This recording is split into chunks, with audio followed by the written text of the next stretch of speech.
gentlemen, thank you for joining us. We are on the verge of what could be World War III. As Dr. Jerome Corsi said yesterday, and as many top analysts are now saying, the Russians and the Chinese are now threatening NATO, saying if you strike them, there will be repercussions. There are Russian troops piling off ships right now into Syria, and Russian civilians are being evacuated. NBC News is announcing that they plan to start bombing as early as Thursday or Friday. It'll happen Thursday or Friday. The Washington Post has the headline from a Reuters poll, scientific.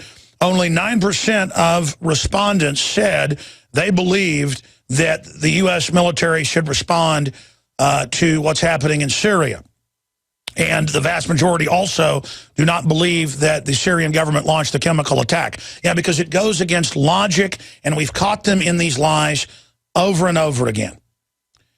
And no one believes a word Obama says. Now, here's my issue. When Kerry gets up and says it doesn't matter, we're going to play this clip coming up, says it doesn't matter who did it. That's also in the Wall Street Journal. We've got to go in because the chemicals have been used. It's incredible. Well, there are videos up on worldnetdaily.com. We have it linked on INFOWARS.com right now. And WorldNet Daily has the Arab speakers to break it down. We've checked it. It's how it translates. They're up there with the mortars, firing them. This is unprecedented. Here's the headline. Syria gas attack, work of U.S. allies. Dr. Jerome Corsi, very respected person, of course, PhD, Harvard University, political science, a best-selling, New York Times best-selling author of Unfit for Command and so many other amazing books, worked as a consultant at the highest levels of national security. I'll just leave it at that. I know large areas of the Pentagon know this is a pure evil, what's about to happen, and the Russians will probably respond. So I want to give him the floor. We only got him for this segment.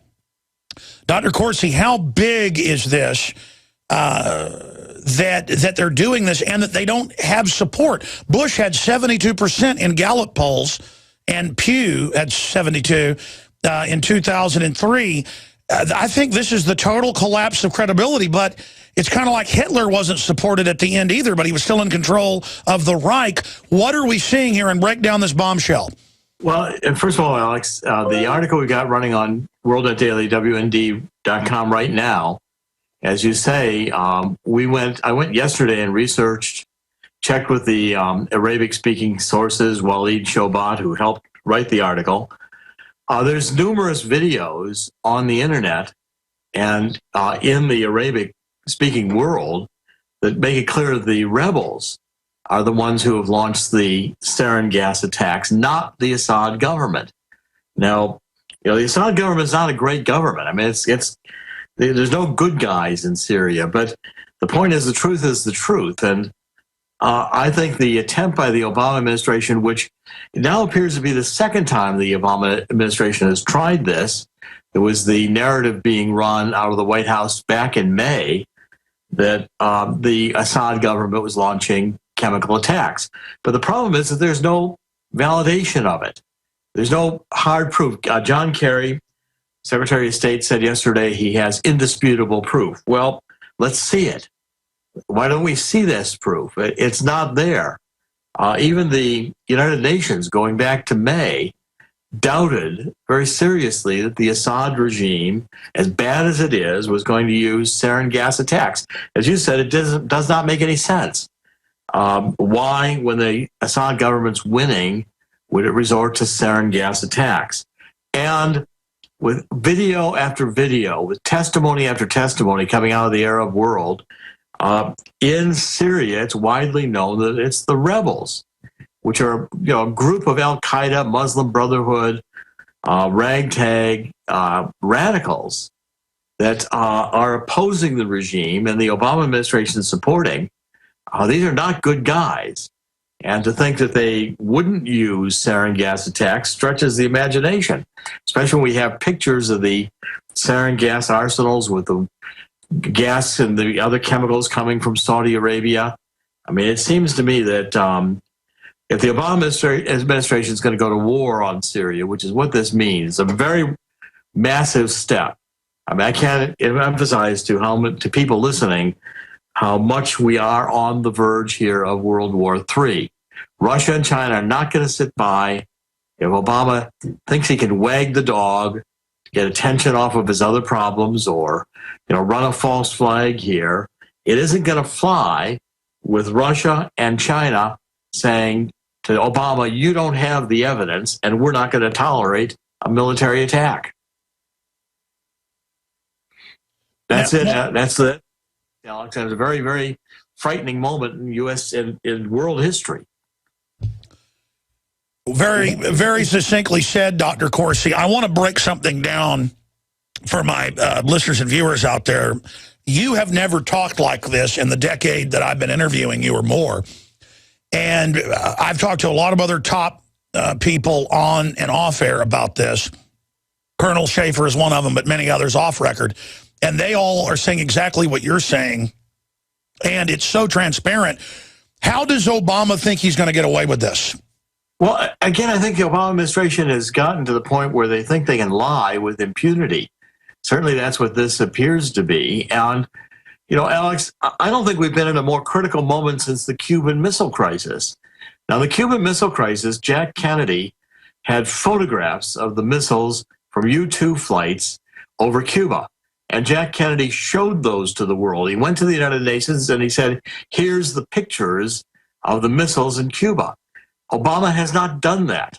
Obama has not presented to the American people or to the UN his evidence of the Assad regime being involved in the sarin gas attacks.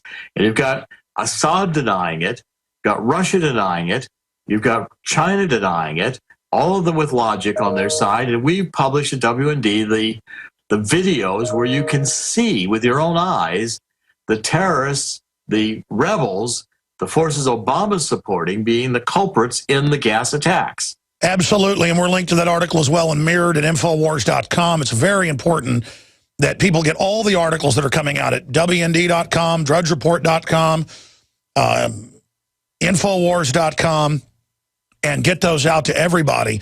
And I'm very sad to see some of the mainline conservative talk radio saying, well, I don't like Assad or I don't like the rebels either, but I don't like Obama, but we got to get behind this. I think Obama is gambling that if they can start the war, and then undoubtedly they've got Russian anti-aircraft missiles, Russian anti-ship missiles, you will see Americans die, probably in large numbers. They think Americans are going to get behind this. I don't think that's the case, because usually going into one of these, they've got over 70%. They've got 9% approval rating. I think this is one of the most historic things to ever happen to the globalist. I believe we've seen a collapse in their con game here, and that the fact that the rebels had to launch this because they're losing the war, the al-Qaeda rebels, shows desperation on so many fronts. Dr. Corsi, what does this poll number signify?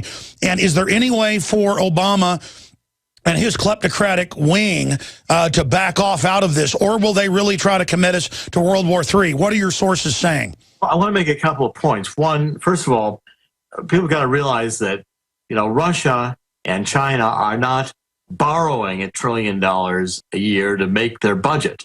We are. We're in a vastly weakened economic position, and the world knows it. Secondly, where American public opinion is right now is not in favor of a military action, and I don't see it changing quickly. Now, let's say we have a cruise missile attack or we have a bomber attack over Syria.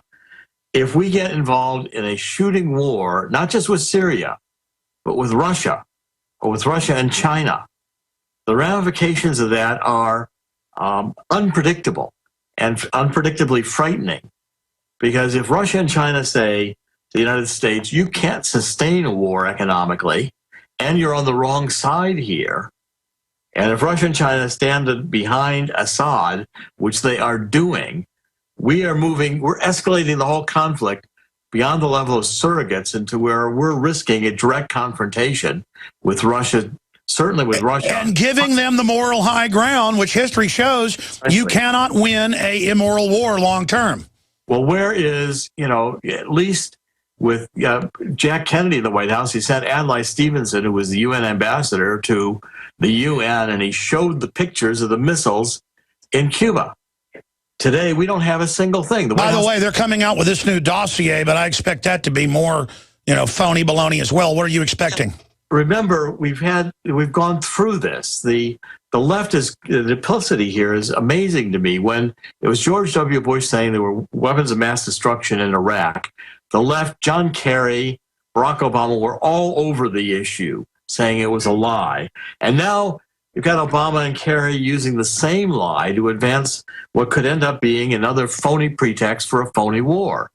I think the American people can see through this. Sure, we got 1 minute left. Bottom line, what do you expect to happen in your gut? My gut is that the Obama administration is so far out in the limb, they're going to attack, and we're going to come to the edge of World War III. Unfortunately, I agree with you. I hope everybody's saying their prayers for their children tonight. And people better understand how serious this is. It's been one of the most serious moments in world history that we have ever faced. And they're all doing it because these power-mad control freaks that run Washington think they're invincible. And Obama does not want us talking about the IRS scandal with the Tea Party groups or the NSA eavesdropping on Benghazi. Or Benghazi.